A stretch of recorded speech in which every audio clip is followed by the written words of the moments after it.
હાલો મિત્રો, કેમ છો બધા? મજામાં જશો ને? હું પણ મજામાં છું. આજે તમારી સાથે નવો બ્લોગ લઈને આવી છું. આજે આપણે બનાવીશું મકાઈના લીલા દાણાનો ચેવડો. તો આપણે આ મકાઈના તમે શું કહેતા હોય આપણને ખબર નથી, પણ અમારે અહીંયા ડોડા તરીકે ઓળખે છે.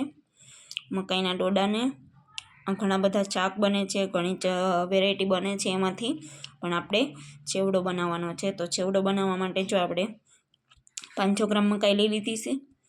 એમાં સામગ્રીમાં જોશે લસણ, આદુ, મરચાં અને લીંબુ અને મીઠું, હળદર ને એવી વસ્તુ, અને ઉપરથી ગાર્નિશિંગ કરવા માટે સેવ જોશે. તો હાલો આપણે દાણા કાઢી લઈએ. હવે અત્યારે શ્રાવણ મહિનાની સિઝન છે, તો મકાઈ તો આપણે બધી હરેક જગ્યાએ મળતી જ હોય છે. ઘણા ઘરે બાફીને બનાવતા હોય, ઘણા ઘરે મકાઈના દાણા છેકીને ખાતા હોય, ઘણી રીતે ખાતા હોય. પણ આ ચેવડો એકવાર તમે જો ન બનાવ્યો હોય તો જરૂરથી બનાવજો. ખૂબ જ ખાવાની મજા આવશે અને ઓછા સમયમાં બની જશે અને ખૂબ જ ટેસ્ટી થશે. નાનાથી લઈ મોટા સૌને પસંદ આવશે. તો એકવાર તમારા ઘરે ચોક્કસ ટ્રાય કરજો. તો હાલો હવે આપણે બનાવવાનું ચાલુ કરી દઈએ. તો પહેલાં મકાઈના દાણા બધા કાઢી લઈશું આપણે, પછી આદુ, લસણ ને મરચાં પીસી લઈશું. તો જો આપણે આ રીતે બધા દાણા છરીની મદદથી કાઢી લીધા છે. તો તમે જોઈ શકો છો, જો આપણે આ રીતે આમાંથી છરીને આ રીતે આપણે આમ કાઢી લેવાના છે. તો તમે એક દાણો કરીને કાઢો તો બહુ વાર લાગે છે. એટલા માટે આપણે છરીની મદદથી કોણા દાણા હોય એટલે છરીની મદદથી સરસ રીતે નીકળી જાય છે. અને આ ચેવડો બનાવવામાં આવી કોણી મકાઈ જ જોઈએ છે. ભરોટ થઈ ગયેલી અને પાકા દાણા થઈ ગયા હોય તો ખાવાની મજા ન આવે, ચાવવો પડે. અને આ સરસ રીતે છળી પણ જાય છે અને ખાવાની પણ ખૂબ જ મજા આવે છે. એટલા માટે આપણે કોણા દાણા લેવાના છે. તો જો આપણે આદુ, લસણ અને મરચાં સરસ રીતે આપણું પીસાઈને રેડી થઈ ગયું છે. તમે જોઈ શકો છો, આ રીતના આપણે પેસ્ટ બનાવી લેવાની છે. તો ચાલો તેલ મૂકી દઈએ. તો આપણે 3 પાવડા તેલ લઈ લીધું છે અને એમાં રાઈ નાખી દીધી છે અને ગેસ કરી દીધો છે ચાલુ. તો જો આપણે તેલ સરસ ગરમ થઈ જાય ને પછી ઉપરથી આપણે હિંગ એડ કરવાની છે. રાઈ ફૂટી જાય પછી, અને લીલા લીમડીના પાન હોય તો એડ કરવાના, ન હોય તો સ્કીપ પણ કરી શકો છો તમે. તો આપણે થોડીક હિંગ નાખી દઈશું, લીલા લીમડીના પાન નાખી દઈશું. હવે જે મકાઈના દાણા કાઢીને રાખ્યા છે ને એ એડ કરી દઈશું. પછી સરસ રીતે મિક્સ કરી અને ઢાંકણ ઢાંકી અને 5 મિનિટ ચડવા દઈશું.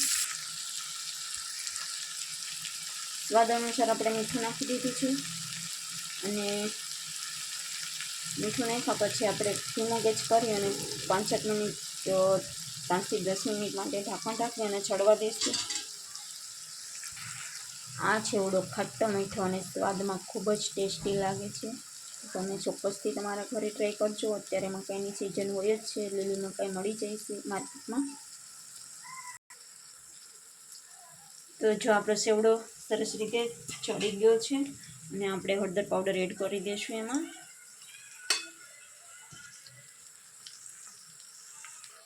જો હળદર પાવડર નાખ્યા પછી પણ આપણે પાછું થોડી વાર ઢાંકીને મૂકી દઈશું. જો આપણે થોડી વાર ઢાંકીને ચડવા દીધું હતું અને હવે આદુ, લસણ અને મરચાંની પેસ્ટ એડ કરી દઈશું. એને પણ સરસ રીતે મિક્સ કરી લઈશું.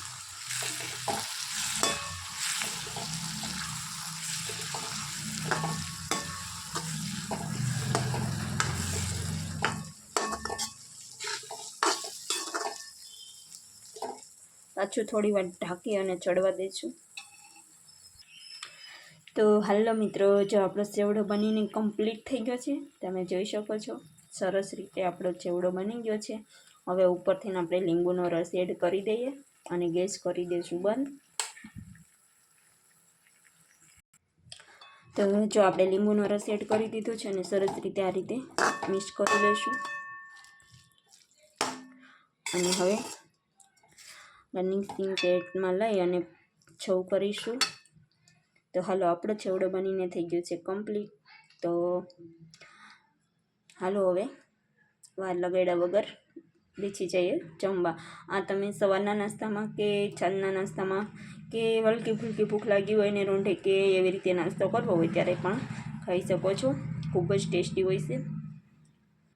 તો જો આપણો સેવડો કમ્પ્લીટ થઈ ગયા પછી આપણે ઉપરથી લીલા કોથમીરના પાન એડ કરી દીધા છે અને હવે ઝીણી છેવ એડ કરી દઈશું. આ રીતે સેવ ભભરાવી દઈશું. પછી ઉપરથી આપણે ખાટો મીઠો સ્વાદ દેવો હોય તો લીંબુનો રસ એડ કરવાનો છે. હાલો, તો થઈ ગયો છે આપણો છેવડો કમ્પ્લીટ. તો હાલો બધા ખાવા. અને તમે ચોક્કસથી અત્યારે મકાઈની સિઝન છે તો છેવડાની ટ્રાય જરૂરથી કરજો તમારા ઘરે. અને આવા નવા વિડીયો જોવા માટે અમારી ચેનલને સબસ્ક્રાઈબ ન કરેલી હોય તો સબસ્ક્રાઈબ કરી દેજો. અને કોમેન્ટમાં જરૂરથી બતાવજો તમે તમારા ઘરે કઈ રીતે બનાવો છો. તો હાલો, ફરી મળીએ નવા બ્લોગમાં. ત્યાં સુધી બાય બાય.